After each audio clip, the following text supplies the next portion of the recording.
Ready, set, Ford. Thurby's Riverside Ford is pleased to announce the 2025 model year-end sales event going on now. If you've been waiting for the perfect time to upgrade your ride, this is it. For a limited time, get 0% APR for 60 months on some of Ford's most popular models. That's right, Explorer, F-150, Super Duty, Escape, and Transit vans, all with 0% for 60 months, no money down. Looking for a great lease instead? We've got the deals for you and the inventory too. Lease a new 2025 Ford Bronco Sport Big Bend for $399 per month, or for just $499 per month, lease a new 2025 Ford Explorer Active, F-150, STX, or Bronco Big Bend. Offer valid for 36-month lease with 10,500 miles per year. Ford financing required. Tax and license extra. First payment due at sign. It's all happening right now, but hurry in. These offers won't last long. Stop in and see Joey, Jimmy, Sammy, or Ashley at Thurby's Riverside Ford, your presidential award-winning dealer located 1 mile past the casino at Nemacolin. Offer ends January 5th, 2026. Black and gold up on their feet. Terrible towels swirling. When you listen here, you get all the excitement of Steelers football. Touchdown,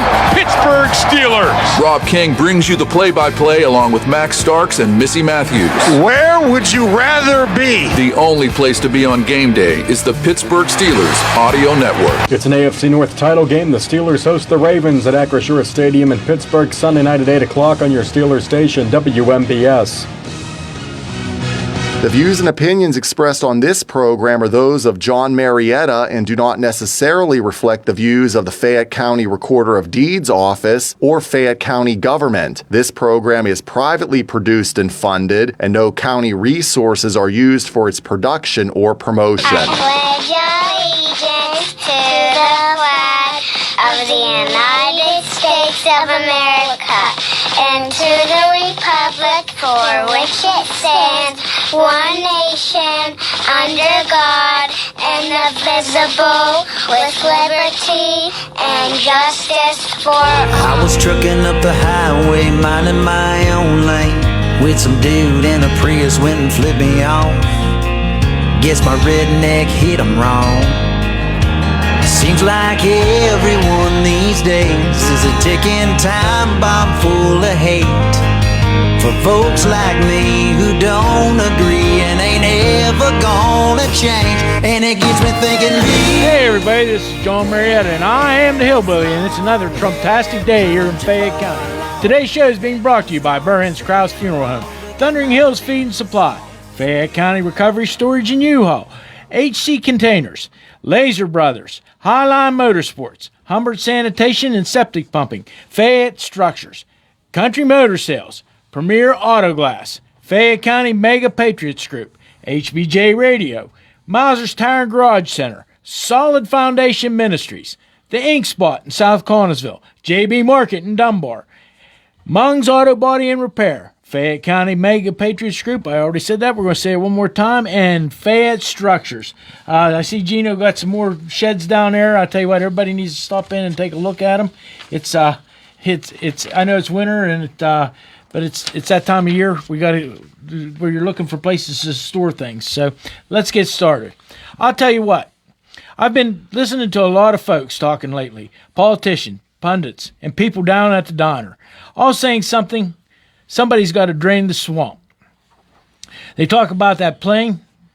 They talk about this plan and that promise, hollering about who's right, who's wrong. But truth is, that swamp's been around longer than most of us, and you ain't going to drain it with human hands. See, this thing we're up against, it ain't just politics. It's spiritual rot. It's pride, greed, and lies stacking up higher than the Capitol dome, or, in our case, the courthouse clock. And the only hands strong enough to scoop it out are the hands of the Almighty God. But here's where it gets real. God does use people to do his cleaning. Back in the book of Isaiah, the Lord said, "Whom shall I send, and who will go for us?" And Isaiah didn't look around or point fingers. He lifted his hand and said, "Here I am, Lord, send me." Now let me be plain. This ain't about vengeance. It's about getting even it's not about getting even or making enemies pay. No, sir. This is a reckoning. That means what's been hid needs to come to light, and what's crooked is about to be made straight. God's not about blood. He's about truth. The truth always brings accountability. So when he starts asking, who will go for me? He ain't just talking to preachers or politicians. He's talking to mamas, daddies, teachers, truck drivers, to anyone who stand up for what's right and take his word with him to every corner of this land and every corner of this county. So maybe it's time we stop wishing for a hero in a suit. Start paying attention for holy fire in our hearts. The swamp can be drained, but only by the hand of God and the courage of his people saying, "Send me, Lord, I'm ready." This is the Hillbilly, and we're heading for victory on the Hillbilly train, powered by coal and natural gas from right under our feet. Faith is your ticket, courage is your seat, and the good Lord is your engineer, and I'll be the conductor. There ain't no backing up on these tracks. How about let's get all aboard? I'll tell you what, I got a few things to say about what happened yesterday. I want to thank everybody that came out yesterday to support me, everybody that came out to support me during the election. We had people from all over the state show up, different counties. We had TJ showed up. He came all the way from Bucks County. I think he thought he was coming to southwestern Pennsylvania. He thought the sun was going to be shining here, but he had to leave his skis at home. I want to thank. There were so many people that texted me. I really feel bad about this, but this has to happen in January. But there was a lot of people that texted me, probably about 40 people actually, that they got this flu bug that's going around. So let's everybody be safe. Let's drink lots of fluids. And I don't know. I've been taking ivermectin for the last week because I've been trying to avoid getting caught up in this. And maybe people think I'm crazy, but like my sister, the nurse, said, it ain't going to hurt you. So anyways. I do echinacea. Yeah, well, echinacea was good too, but you go to the farm store and get, when you can get it, that's the problem, because I think everybody in Fayette County's taking ivermectin, and what it is a pig worm or so. But it tastes like sour apples, and it works. Anyways, we had a couple of things happen yesterday, and a couple of things that was very good for Fayette County. I'm going to get off script here a little bit, but anyways, TJ came and he's trying to put together some things for a good friend that's sitting right beside me. Harry's been a good friend of mine for, I don't know, 3-4 years, maybe 5 years now. Actually, at one time, Harry was going to run against me for recorder of deeds, and the first time, and he said no. He said he stepped down. He was a real gentleman about it, and I appreciate that. And we went forward with it, with what we're doing, and we became friends over it. And a lot of people wouldn't have been that way about it, but Harry was very gracious about it. We got to ride up to Butler together on a real cold day like this one time, and that's, you have a Cadillac. I want to say Lincoln, but you had a big white Cadillac, and we're up there riding around and listening to Frank Sinatra on his radio, and we thought we had Christian Sessick with us, Yeah, that's right. Singing. So, that's it. But anyways, Harry, you announced yesterday that you're going to primary Pat Stefano. I am. Yeah, and I can tell you, John, I was inspired by the way you came through in this general election. I mean, you defeated the Democratic Party, you defeated the Republican Party, and you had people that really loved you and stood behind you, and you also had the blessing of God. And that's important. I mean, I feel like David and Goliath. I think I'm David.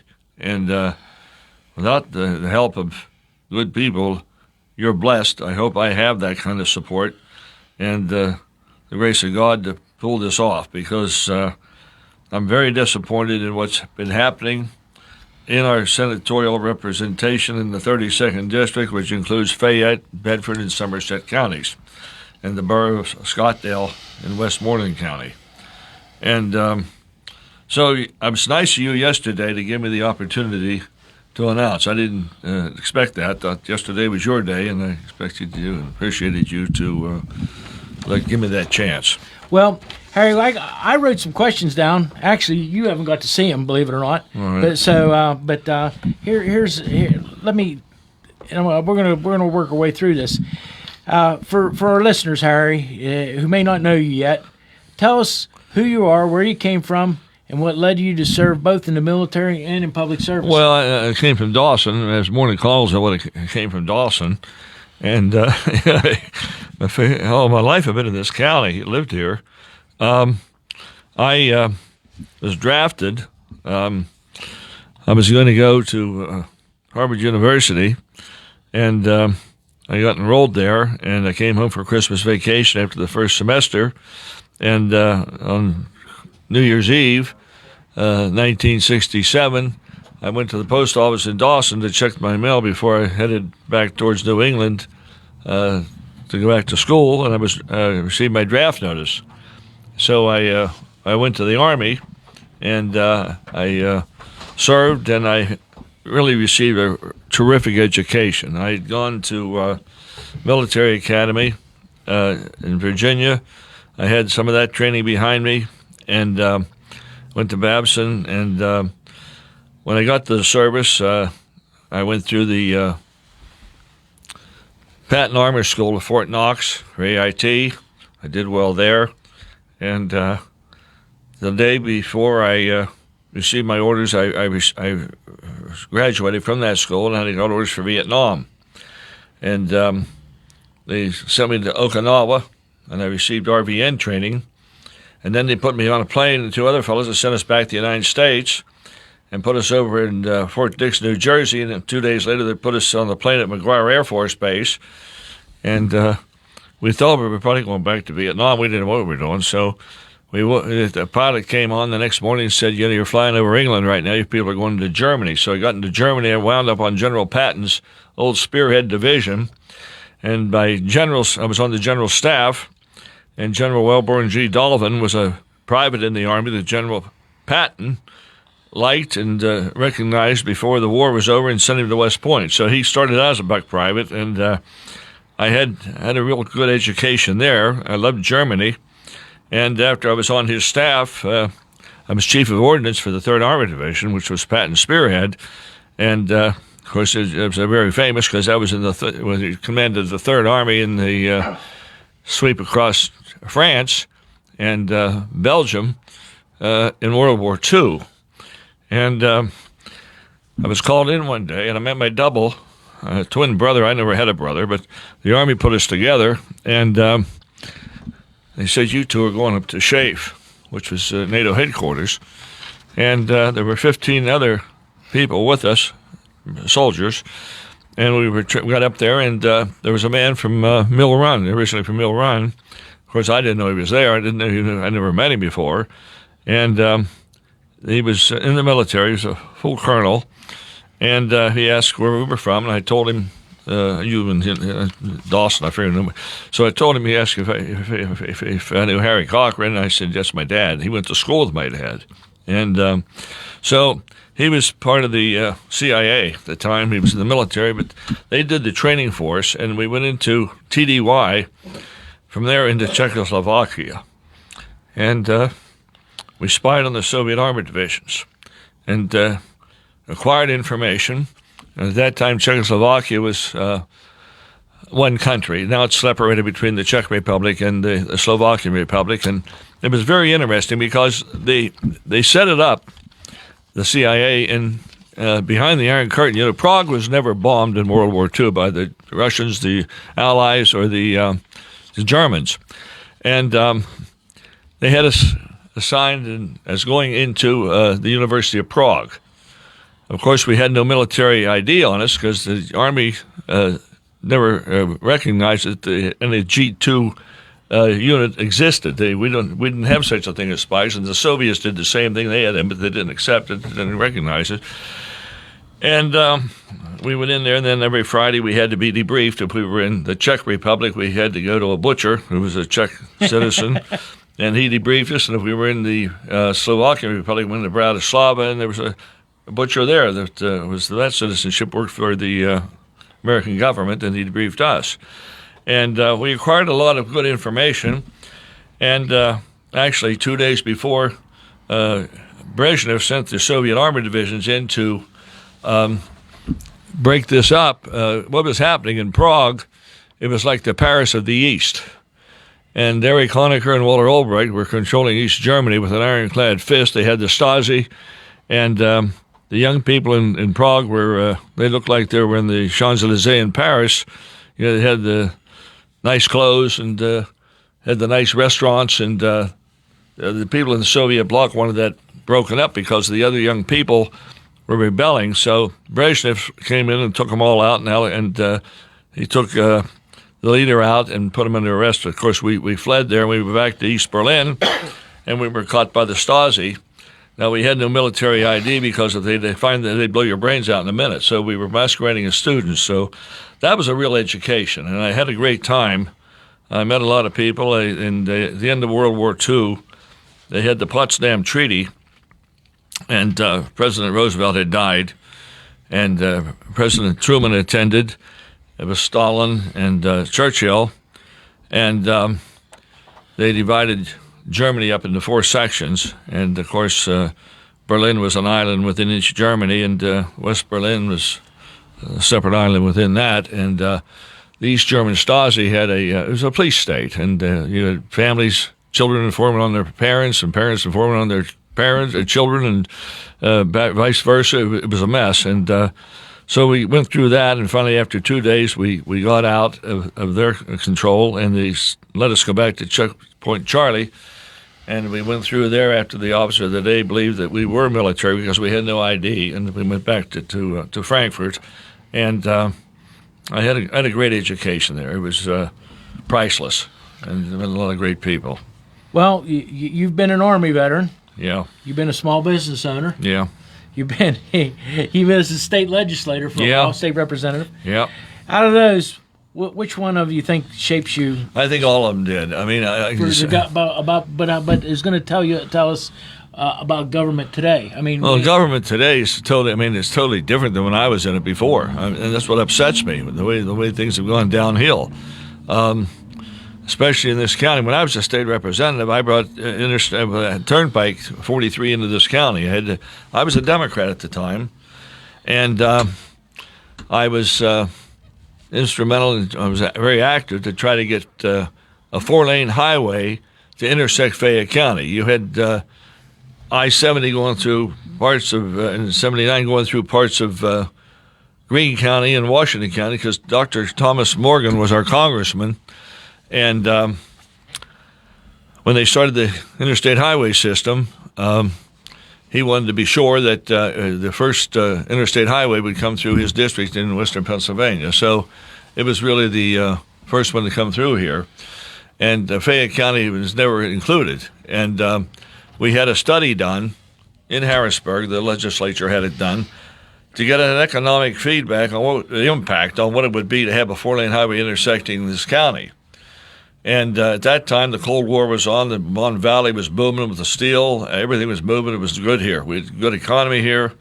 And it showed that we would have an additional 80,000 jobs come into Fayette County with a 4-lane highway intersecting it. So they bypassed us. And Bob Logue, Bob Williams, used to be on that WASP radio in Brownsville. He was on KDKA radio that night. And he called me and he said, Fayette County's been left out of that. So I got in my car and went to Harrisburg, and I went to the governor's mansion and rang the doorbell at 6:30 in the morning. And the state policeman came to the door with Mrs. Thornburg. Governor Thornburg was in. And I said, I need to see the governor. She said, well, I'll get him up and send him up to the Capitol, go up to the cafeteria. So I did, and he came up. I said, you double-crossed us. He said, what do you mean? I said, you said you were going to start that turnpike extension in Newcastle and come down through Fayette County and connect into West Virginia. He said, I said, well, I don't like this at all. I said, I've gone with you other legislation and things. And he said, well, I'll tell you what you do. You turn Republican. He says, you get your. So I said, I'm a Republican. And that was basically how fast I did it because I saw what it meant to this county. It had to do it. And then when I did that, of course, this was a Democratic county at that time. It was like 3.5 or 4 to 1. It was probably closer to 5 or 6. It was heavy, and of course they didn't know what a Republican was back then hardly at all. I mean, you had to show a birth certificate if you were Republicans. But so they let me know I was finished, and because of turning parties, and didn't matter what you did for the county. It was just that's the way it was then. And it disappointed because at that time, we had a sister county, Schuylkill County, down in southeastern Pennsylvania. It was our sister county. And in Fayette County, the Democrats never did anything for it because they didn't have to. And the Republicans did nothing for it because they knew they couldn't carry it. So the swamp's been always there. It's in a way from Harrisburg. Yeah, it was. But Schuylkill County was smart. They go back and forth to both sides, and they got things. And we didn't get anything here. And so it was like that. And yet, believe it or not, the Republican Party back in those days in Fayette County was one of the highest contributors to the state party. The Republican Party in the Commonwealth of Pennsylvania. Yeah. And we had a Republican chairman here, Mr. Walter Scheller. And he'd send the big money to Harrisburg, and he'd walk into the governor's office, and when they had a Republican governor, and say what he wanted, and he'd walk out the door, and he'd go to the different departments, walk in transportation, labor, and he'd say, I want this, how many jobs, and this many jobs, and the secretary of the department said, I can't give you jobs like that. He'd just pick up the phone and call the governor's office and say, I gave you all this money, and he'd get them. That's how it worked back then. Things were different. And now everything, like when I was there, workman's comp was under the state control, their labor and industry. The highway department, the traffic safety was under it. The pneumoconiosis, black lung, we had a big control over that to help get people black lung who deserved it. All these things have been taken away, and they've given a lot of their power up, and now everything's given to insurance companies and other third parties. But there's been to me, it's a disappointment because people are fed up and they're disillusioned, especially in this county, and they have a right to be that way. I mean, it's sad the way they've been. Well, look what you went through. Yep. Just by doing what was right, and this is bad when you have people that use their power not for the good of the people, but to weaponize government. They did it, and they done it, and you still have it as far as I'm concerned. And it's evil. It's just like evilness against the light. And well, just looking at some of the comments, I mean, like there's a certain particular party, and there's activists within those party, and they say that Trump's behind you, and he's a pedophile without that's just weaponized words. It's bad. It's horrible. It's gotten so horrible where in your election you got death threats and. Yeah, he did. See, in my day, I want to tell you, TJ. In my day, we didn't dislike people of the opposite party. We did our thing, and we knew we had to be loyal to the party openly. But we got to dinner together and discuss. There's a pie down there, and. What I mean by the pie, that's the money, that's the budget. And in the state house, the House has the power to all impeachment proceedings originate in the House, and all budgetary financial initiatives have to originate in the House, the same as in the federal Congress in Washington. The state Senate has the right to, they have to confirm appointments of the cabinet and other things. For example, in the counties, if a judge drops dead or resigns, or a public official or row office holder, I think the district attorney and the commissioners, they are, I believe, appointed by the courts yet, but that's the power in the Senate side. And I just don't. I don't like the way everything is broken down. And in this county, they've overspent. They've gone into the reserves, which guarantees a tax increase in the future. We have people in this county at these tax sales, retired people that worked all their lives, and they get down, get ill, get sick, or retire.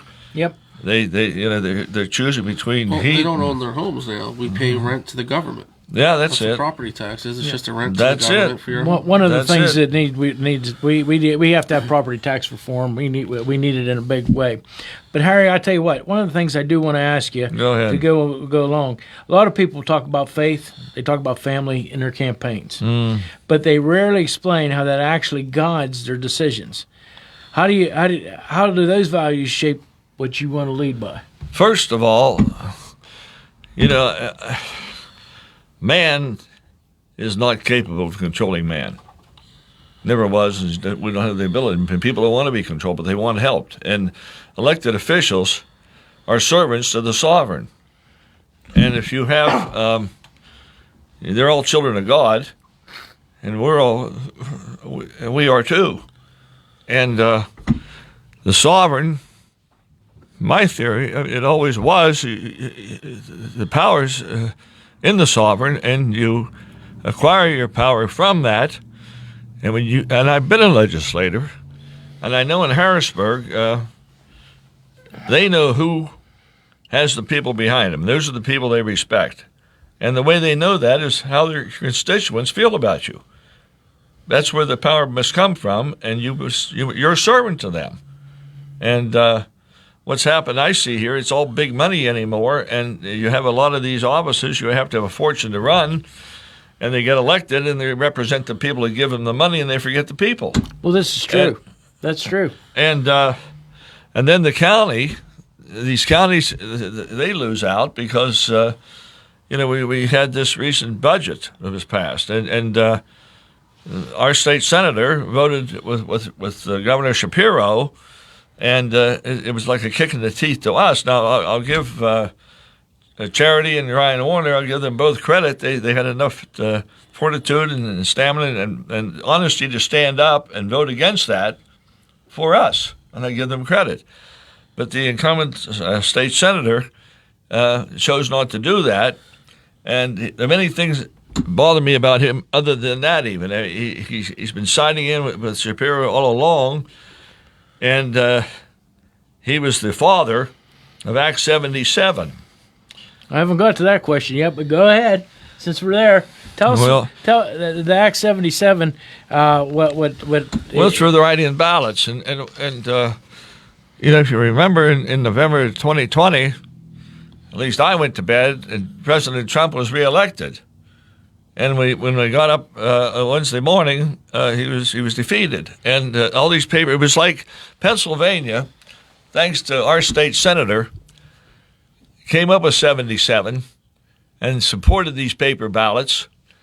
And it's like all the Democrat Party across the country saw this and copied it, according to the blueprint out of Pennsylvania. And the senator now, he still hasn't done anything to retract it or kill it. It's still in the books. Oh, he defends it. He does. And some people yesterday at your reception, a few ladies came up to me and said they had spoken to him, and he said he never voted for it, and he never sponsored it. And I said, okay,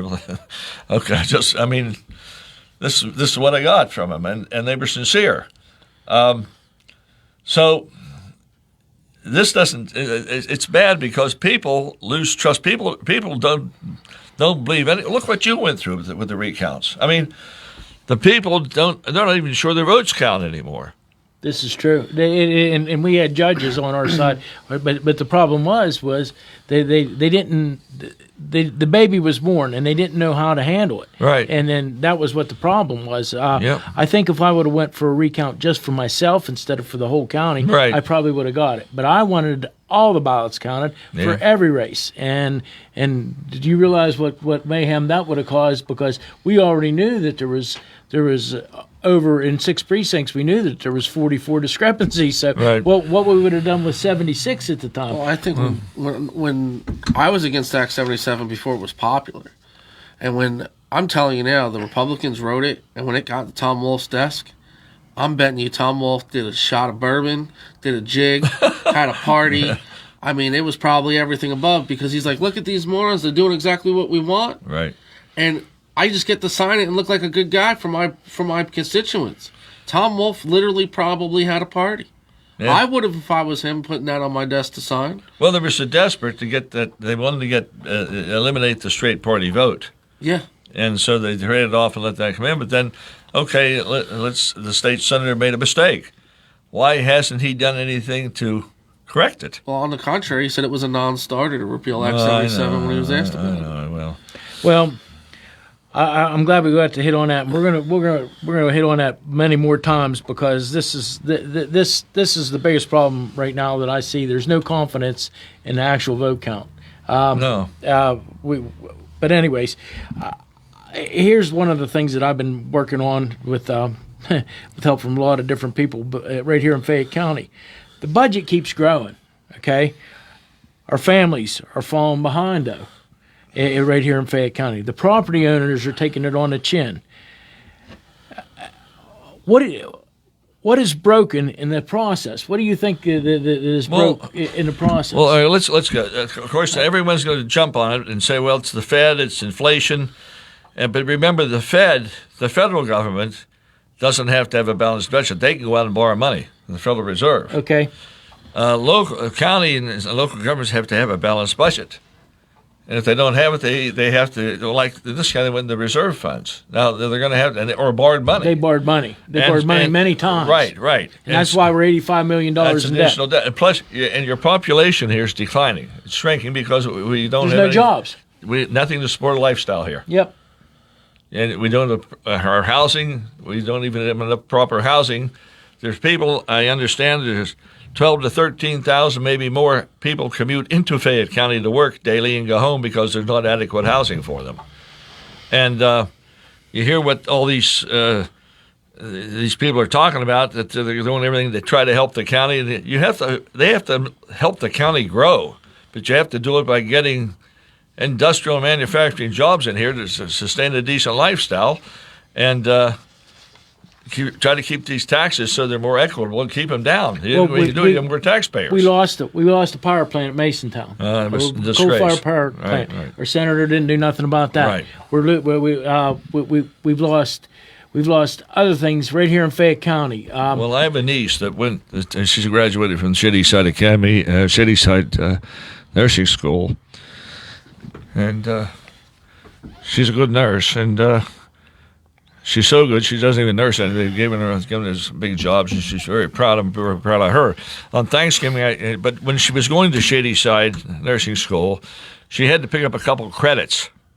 That just the way they fall, so they give them, and she went over here to Penn State to get them. And I told her Thanksgiving, we were all together, that they were closing eventually that nursing school, and she hit the roof. She said, that's one of the best nursing schools in this state. We're going to lose this. I hadn't got to there yet, but go ahead. And then I went up to the Fay-Penn building. They had a thing up there, the Uniontown Chamber of Commerce and all the uppity people were up there. And Stefano stands up and says, well, it's partially a public school, also has private money. It's a land-grant college. This is true. There's no, if there's private money, some donors can give money, but it doesn't make it a private college. It's a land-grant college. And what you're going to lose? University. Right. And what are you going to lose? I mean, how are you going to make up the loss when this leaves Fayette County? I mean, this it's another killer for us. Everything's downhill, and you hear these people running around. It's look like a bunch of Gandhi dancers. I don't pay any attention to them. They just talk, and nothing happens. And the people, John, they see it, they feel it, they're living it. They are. They're scared to death. And the young people, they graduate. I understand. A friend of mine told me that the biggest shortage of jobs now in Fayette County are truck drivers and nurses, because as soon as these young people, there's no jobs here for them. They leave as soon as they get their. Well, thank goodness for WVU. They were able to acquire the Uniontown Hospital, and I'm under the understanding that they're moving forward with a couple other things. But in Connellsville too. Yeah, well, that's what we're hearing. There's a rumor to that effect. Yeah. One of the other things that WVU did was they just bought Potomac University, and they took over that. So they're going to format that. But anyways. But I'm going to ask you this, Harry. What should Harrisburg stop doing tomorrow that would immediately help the counties manage their finances better? First of all, they have to learn this. They have to stop wasting money, and they have to learn to say no, and they have to be able to. The representatives. I'll tell you what. There's just too much money in this politics for politicians.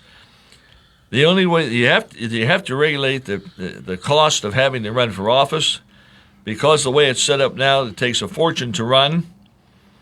And once these guys get in with the big money, they can't be defeated because the money talks, and yeah. Because And I've never been I really believe you need term limits after a certain, and I never thought this before, but I think you need term limits in all these seats, in the federal level as well as the state legislative level after so much time. Now, you want them down there for enough time so they can learn you get down there as a freshman, you have to learn your way around. You have to give them a term or two to get their feet wet and know where it is, but when you get entrenched, and they should be fighting for their people. They've forgotten where they come from.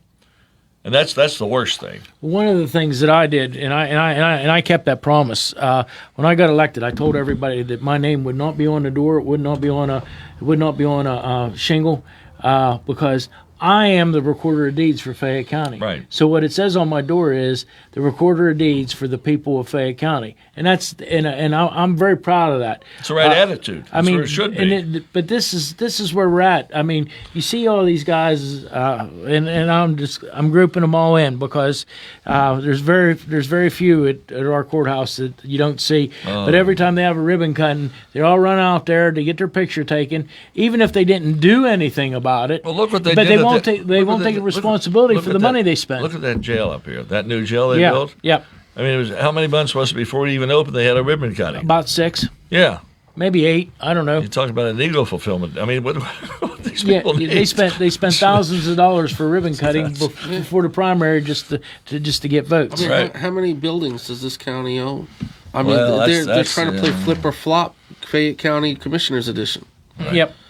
It's terrible. Hey, I got some quick ones for us. Believe it or not, let's try and see what happens here. But one thing Pat Stefano has done that frustrates you the most.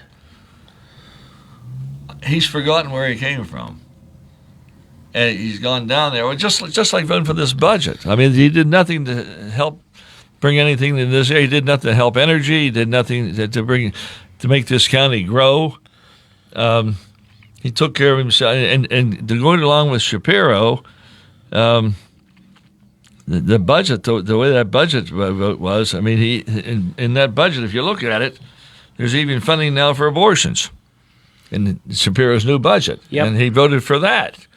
Now, I'm not going to get into this abortion issue, but I don't think it's right, in any case, for the taxpayers to have to pay for abortions, no matter what your position is on it. And I mean that. And he campaigned on being pro-life. Well, yeah, they all, they say one thing and do another. Like I said, he forgot where he came from, and that's just one example. But and of course, when he ran, I remember when he ran the first time, I had calls from Somerset County Republican Party, 5 or 6 of them. They wanted me to run against him. They didn't want him back then in 2012. Because I had worked for Senator Duffield as his chief of staff. And I did things in Somerset County up there to help those people. And they knew me. And they just didn't want him. And I'm not making this up. Of course, I laid out, but now it's to the point, and I saw what you did, what the people did behind you, and you stood up for what was right. I don't have to have this job. I really don't. But I want to do something to help them. My family came here with George Washington. And they sold the first commercial Coke in the United States, the Coke that made steel. And the Scottish Heritage, they got together with Andrew Carnegie, and they moved the metal industry, iron industry, from Cincinnati to Pittsburgh, because you had the Three Rivers, you had the coal and coke here. And I'll tell you, John, this area, when I say this region, which is Fayette County, Greene County, all the counties, and even as far as north as Newcastle, there were more millionaires in the Pittsburgh area than in New York City until the end of World War II. That's kind of industrial. This was the heartland of the industrial empire in this country. I mean, it used to be said that a person that lived in West Virginia, they mined the coal down there. They come up here and they make steel, and then they ship the steel and the metal to Cleveland and make parts, and then they went to Detroit and made cars. And as they went up, they made more money.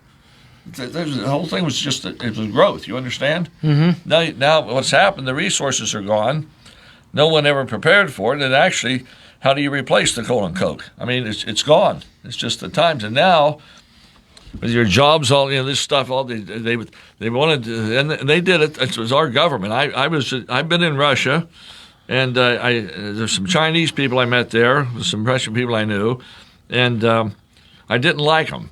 I just didn't like them because I see what's happened. But, it's, our own people, our own industrial leaders shipped all these jobs overseas.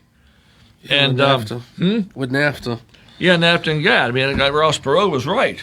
You remember he said he got that stick and he said, you hear the buzzing sound and or sucking sound, and all the jobs are going somewhere. But the Chinese people said, we didn't do this to you. Your own people did it to you.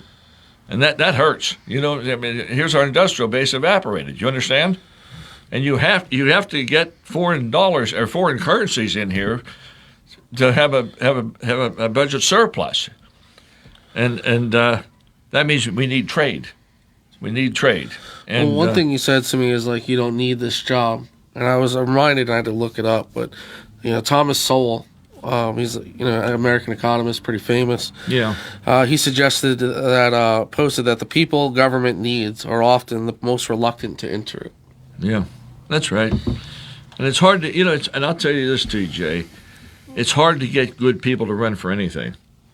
They just don't want to go through it. Look what you went through. Well, I mean, it's just who has to go through this? Like Patty, look you put. I mean, she really loved you to put up with, and not you didn't cause it to put up. It affects the whole family. Well, let me get to one more. I got couple more questions. Yeah, go ahead.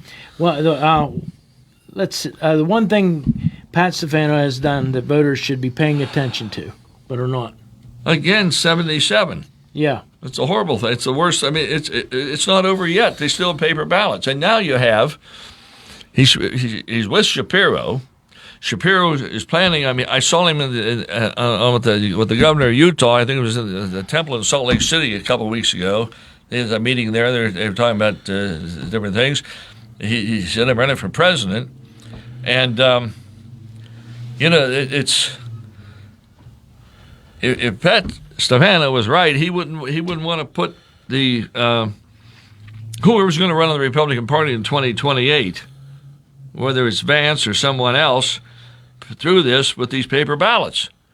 He's playing right into Shapiro's hand. And I'm talking as a Republican now. Yeah. And it's like shooting yourself in the foot. You're right.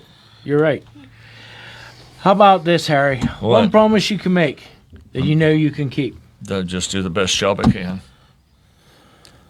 And with the help of good people behind me. But I don't, let me explain this. I don't exactly want to do the job as most people would think. I want to work with you and some of these other people that within your organization that care and love this county.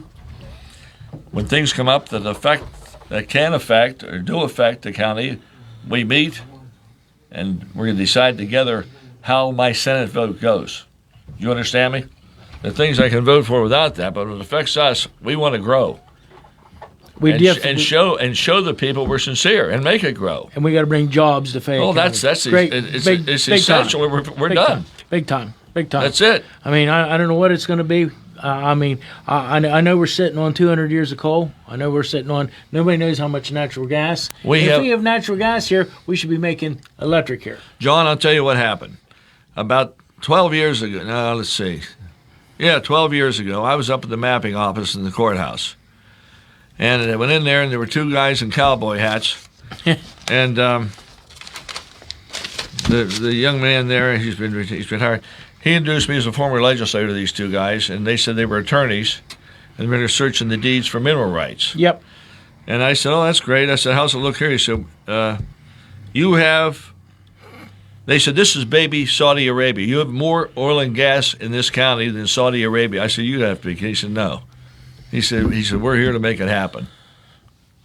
And I also know that this country has over 500 years of energy in gas and coal, and they can supply. Oh, so they didn't say it the right way. They can supply the world for 500 years with what we have here in abundance. God's blessed this country so much. We have so much corruption in politics and this stuff. That's why everything here, we're like the Roman Empire. It's true. Morally and every other way, we're collapsing from within. Well, Harry, I know you. We got to call it a day, pretty much. We got about 2 minutes left. Uh-huh. and I'm glad you're going to be on the energy segment of things, because this is where we have to go. I mean, we have to develop electricity. We have to make electricity in Fayette County and for the world, baby. So we don't have to have the extreme pipeline infrastructure to do it. If we made electricity right here, we could power the whole East Coast. That's right. If we got Congress to get rid of the Jones Act, we could power the world. Yep. Yeah, that's it. But anyways, that's one of my biggest things is I mean, and me and Harry's going to take a train ride here, and maybe we'll get off a couple different places, and maybe we'll campaign on the train, huh? Like Harry Truman and I love the trains. Yeah, I know you do, and I do too.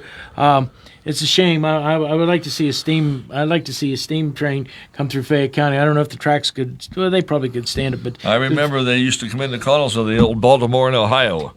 They had that great station in Connellsville, and at one time, Connellsville had 5 railroads going through it, and I can name them. Go ahead, name them for us. Pennsylvania, the P&LE, Western Maryland, the Baltimore and Ohio, and the West Penn Railways, which were the trolleys. Trolleys. Yep.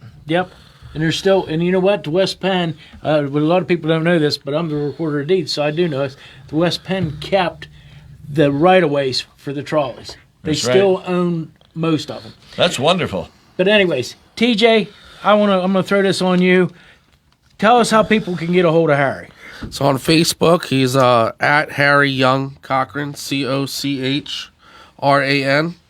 His website is CochranForSenate.com. COCHRAN, or you can reach him by email at campaign, CAMPAIGN, at CochranForSenate.com.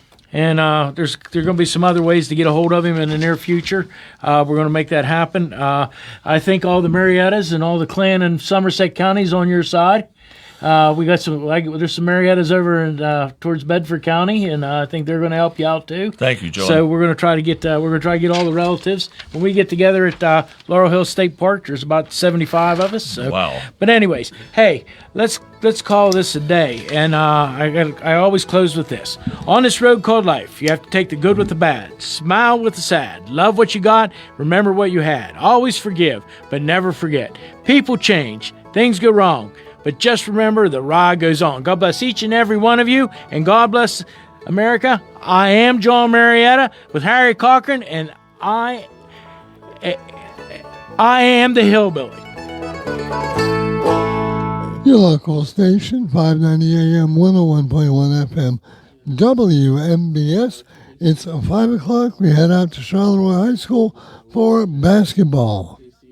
Product Group High School Sports Night, coverage of high school basketball here on WMBS, being brought to you by Goodwin Como PC, attorneys at law, Target Safety Solutions, the Sprouse Insurance Group and insurance agent David Hughes, Uniontown Dental Associates, Sandy Howe Notary Services, the Catholic War Veterans Post 1669 in Hopwood, the UPMC Rehabilitation Institute and physical therapist Jim Burns, First Federal Savings and Loan Association of Greene County, KC Sports Cafe, the C. Harper Auto Group, the Radcliffe Martin Law Firm, Ted Silva and Son Body and Fender Repair, State Farm Agent Lauren Yeoman, Movement Physiotherapy, SWGI, now U.S. Digestive Health in Uniontown, Cherokee Recycling, the North Union Township Recreation Center, Mike Kelly Toyota of Uniontown, Davis & Davis Attorneys at Law, Stewart Collision, Ferris Carpet and Towel, Potter's Bar and Grill, Gary's Auto Sales, M&R Transit, Montgomery Medical, Shop and Save, Walnut Hill in Uniontown, Zen's Construction Warehouse, Dr. Mallard and Donna George wishing the Geibel Gators the best of luck this season, Autoland Hyundai, Watson Mundorf LLP, Uniontown Detailing, Perry Floral and Gift Shop, the Geibel Catholic Fans, NovaCare Rehabilitation, Gates Funeral Home and Crematory, Coldwell Banker Laurel Ridge Realty, Ford of Uniontown, the T-Berry Law Offices and Attorney Vincent T-Berry, George Dental Associates, the WVU Medicine Uniontown Hospital, Fayette Area Coordinated Transportation, Thurby's Riverside Ford, and Magisterial District Judge Daniel Shimshak. Now stay tuned for the Sprouse Insurance Group pregame show here on WMBS, the Triple Live High School Sports Network, and YouTube Live. From Charleroi High School, it's time for WPIL Boys High School basketball action here on WMBS, the Triple Live High School Sports Network, and YouTube Live. as the 4-6 Uniontown Red Raiders take on the 6-2 East Allegheny Wildcats. Brian Morozak alongside Tony Hanula, Carl Childs behind the camera on our YouTube Live video feed, and we have Bill Madden back inside our Davis & Davis Attorneys Law Studios. Our pregame show being brought to you by the Sprouse Insurance Group and insurance agent David Hughes.